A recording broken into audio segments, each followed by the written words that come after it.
Hello out there folks, it's Dave here from Davestation VR, and today we're talking about a game that comes out April 16th called Ghost Giant. This game is very near and dear to my heart for a lot of reasons I'll get into later on, but first let's get the basics out of the way. This is pretty much a narrative puzzle experience that's set in a sort of diorama style world that kind of plays out like a stage play in some moments. You know, during narrative scenes there'll be dramatic lighting, or the music swells, or the stage moves around you in a certain way to kind of lean into the the dramatic intent. And overall it's really well done. It looks great in the headset. Leaning in and looking at these cool little diorama style worlds just is great. And it's very colorful. The art design is on point. I just love the way it looked. But essentially it is a story of a boy named Louis who's navigating the world on his own.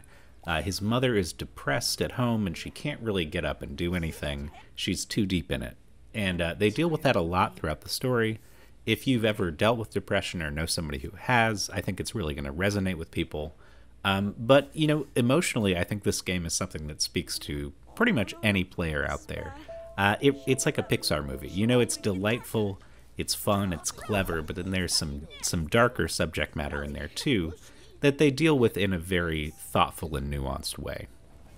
Anyways, when it comes to gameplay, you are the titular Ghost Giant, a giant ghost, whose job it is to help Louis throughout his day-to-day life, kind of get him back on track, get his mother cheered up, repair his relationship with his best friend, all this kind of stuff. And you do that by interacting with the world in a sort of puzzle-style way. There's certain objects you need to find or things you need to interact with to kind of progress things forward and help him along his way.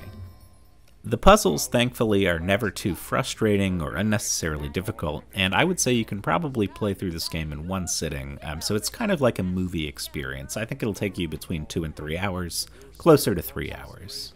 There are, however, hidden collectibles in each stage, some of which are really fun to play around with. I discovered as I was playing through that you can find these hats hidden around all over the world, and you can put them on any character that you want. So, you know, Louis might be having a serious conversation with his music teacher, but he's wearing a pirate hat, and the music teacher's wearing a taco on his head. And, you know, there's fun little things like that that you can play around with. I should also mention that the music and the voice acting are both top-notch in this game. The characters are so well acted, and they're nuanced characters. They're really interesting. I mean, there's a lot of side characters who are just there for a gag, but the main characters are very well done, and I got invested in them as I played. And the music is just beautiful. It evokes the right feelings when it needs to, and you can also play a tiny cello in the game, which is a lot of fun. Overall, the only issues I had with this game were very minor. Occasionally characters will kind of talk over each other in a way where there's a side character saying something while you're trying to focus on the main story beat, and it gets a little confusing. And sometimes characters repeat dialogue when it seems kind of odd for them to be doing so. But those are really, really not big issues. The only thing I would say is that if this doesn't look like your kind of game, you know, some people just want to run and gun or have a big epic adventure or something like that. And that's not what this game is, obviously. If I could liken it to an existing game, I would say it's probably most like Fisherman's Tale. So if you enjoy games like that, I think this is going to be totally up your alley and definitely worth a buy. Ghost Giant is dropping April 16th for a price of $24.99 in the US, and physical releases are coming to Europe first and then North America after that, so keep an eye out for those if you're a collector. But once again, I can't say enough how much I enjoyed this game.